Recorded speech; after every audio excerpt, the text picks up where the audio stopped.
Ladies and gentlemen, here we go again.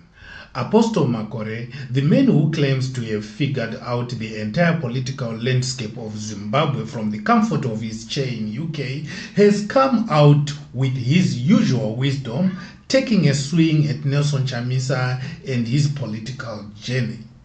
And you know, I just love when ZANU-PF sympathizers come out to analyze the opposition, because it's like watching a blind man describe the color red. They can talk all they want, but they clearly have no idea what's actually happening on the ground. So let's take a deep breath and break it down. According to Apostle Makore, Chamisa's leadership is in serious trouble. Whoa, really? How insightful. You don't say. I mean, who would have thought someone standing against a deeply corrupt system that's been in power for decades is facing challenges? Well, newsflash, men of God. The real challenge isn't Chamisa. He's been doing more to expose the rot in Zimbabwe than any of these so-called analysts could ever dream of doing. But let's entertain this for a moment. Chamisa's leadership is facing serious challenges. According to Makore, he is losing support. He's lost half his followers, he claims. Okay, sure. Let's just completely ignore the fact that Chamisa has been dealing with systematic voter suppression, blatant election rigging, and a media that only feeds us ZANU-PF approved narratives. Nah, that doesn't matter, right? It's all Chamisa's fault for trying to challenge a regime that's been using the army to intimidate voters, fiddling with ballots, and letting ghosts run the elections. But yeah, let's blame Chamisa because he is the problem, right? But wait, there's more. According to Apostle Makore, Chamisa should join ZANU-PF because apparently that's the magic solution to Zimbabwe's problems. You know what? I couldn't agree more. Let's just go ahead and surrender the war country to a corrupt regime that's been looting its own people for years. Maybe Chamisa should just join ZANU-PF, be their youth leader, and continue the game of who is most loyal to Mnangagwa while the rest of the country starves. Brilliant idea, Makore. Brilliant. Maybe Chamisa should just abandon the people who genuinely supported him, stand by while ZANU-PF continue its plundering, and hand over all hope for change to the same people who have been running this circus. Why not? Chamisa's options, according to Makore, are simple. He either becomes part of ZANU-PF's corrupt machinery or suddenly backs a faction within ZANU-PF. Oh, I get it. That's the dream in Zimbabwe, isn't it?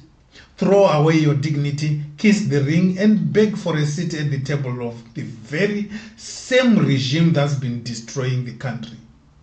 Wow, that's an inspiring suggestion. I mean, forget about forming a legitimate political movement or holding the government accountable. Let's just join them and enjoy the crumbs. If you think that's the solution, then clearly you have never seen how ZANU-PF operates from the inside. Now, let's talk about this movement nonsense. Chamisa, according to Makore, is scared to form a political party. Really? Let's unpack that. Chamisa's cautious approach is not out of fear. It's called being strategic in an environment where forming a party is a one-way ticket to being crushed under the weight of state-sponsored persecution. Look at what happened to MDC. Look at what happened to every single opposition party that's dared to challenge ZANU-PF head-on.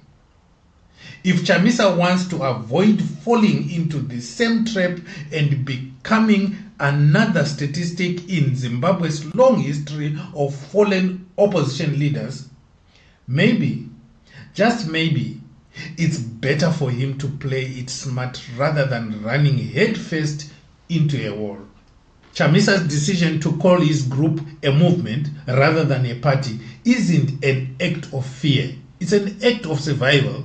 And let's not forget, ZANU-PF knows how to kill a party from within. They are masters at infiltration, control, and sabotage. But of course, someone who has never faced political persecution is going to lecture Chamisa about how to build a political party. Sure thing, Apostle Makore. Sure thing. And then, of course, there's this nonsense about Chamisa playing Mnangagwa. You know this thing of playing around with words. Chamisa's Facebook post said to teach Mnangagwa a lesson. Nowhere does it say playing Mnangagwa. So, let me get this straight. The guy who has literally spent years trying to outwit an entrenched military-backed dictatorship is suddenly the one who has been playing a game? While Mnangagwa continues to hold power? If Chamisa had played Mnangagwa, we wouldn't be talking about him trying to regain control of a party. He would be in office already. But you know what they say, in Zimbabwean politics, there is no room for fair play when the game is rigged from the start. Apostle Makore's criticism of Chamisa for failing his supporters is just laughable. Let's take a moment to think about this. Chamisa hasn't failed his supporters. He has been trying to navigate a broken system that has been rigged at every turn. He's been trying to hold ZANU-PF accountable in a country where political opponents are jailed, tortured, or even disappeared. He has been trying to find ways to fight for the people's rights in a system where the odds are stacked against him. But sure, Apostle Makore, let's blame Chamisa for everything. He should have done what exactly? Surrender to a system that's crushed every single person who has dared to challenge it. Chamisa already said it. Let's correct this narrative. The narrative that says I retired or I went away from politics. Chamisa says he did not go away from politics. He just went away from Triple C. He walked away from Triple C. He did not walk away from his supporters. He walked away from a hijacked party. And finally, let's talk about this comment section nonsense. According to Makore, the fact that Chamisa's posts are getting some negative feedback means that he is done for. Really? So just because a few keyboard warriors post negative comments online, that's somehow a reflection of reality. Can I remind you, Apostle Makore, can you just check the comment section of your own videos? Every day you post a video, you are complaining about what people are saying in your comment section. And you are saying it's not a reflection of what you are talking about. If we were to judge you by the comment section, you will be worse than Chamisa. Ladies and gentlemen, I'll tell you what's real. ZANU-PF is terrified of Chamisa's movement because it's the only thing that is standing between them and their complete stranglehold on the country. Forget Monzora, forget Welshman Ncube, forget Songezo Chavangu, forget Gambakwe's new movement. Only Chamisa is the threat. That is why you are seeing every ZANU-PF dog is trying to back at Chamisa right now. So Apostle Makore, if you want to know what's real, go talk to the millions of people who still believe in Chamisa's message. The ones who have been out in the streets protesting, fundraising, and fighting for their future. That's reality, not the echo chamber that Apostle Makore and his ZANU-PF buddies are living in. So here's the bottom line. Chamisa is not going anywhere.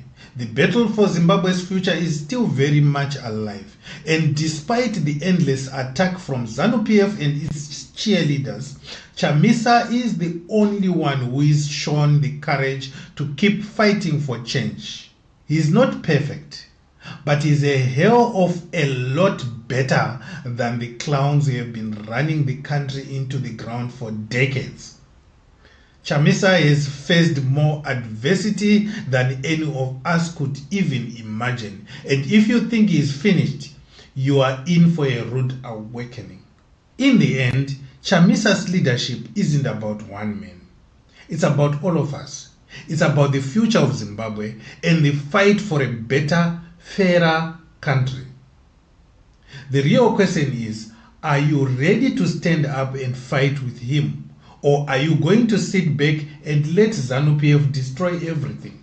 In the absence of Chamisa, people had rallied behind Geza. But what came out of Geza? Nothing so far.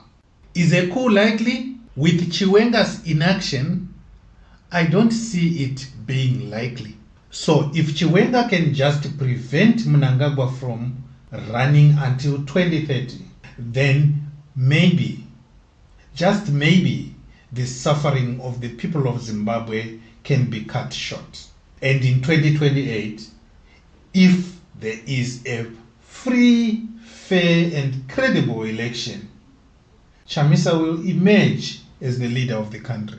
So to all the critics and ZANU-PF apologists out there, keep talking. Chamisa is not backing down. And you can bet your last dollar that Zimwaves TV will be right here covering the story every step of the way. Don't forget to subscribe because this fight is far from over.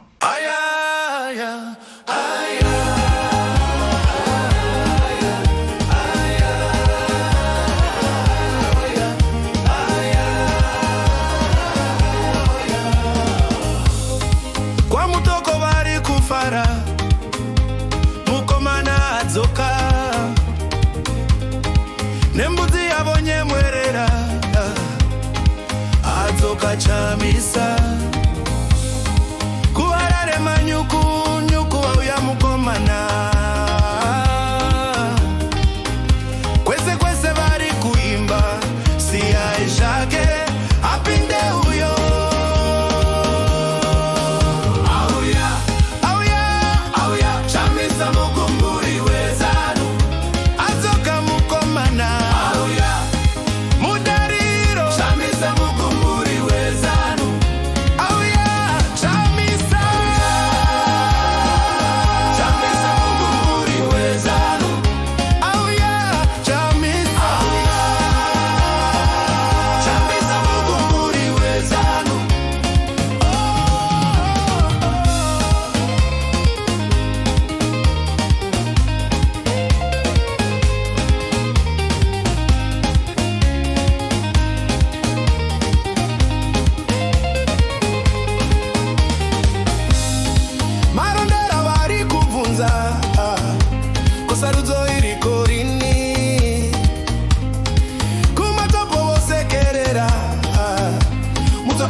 ndonaka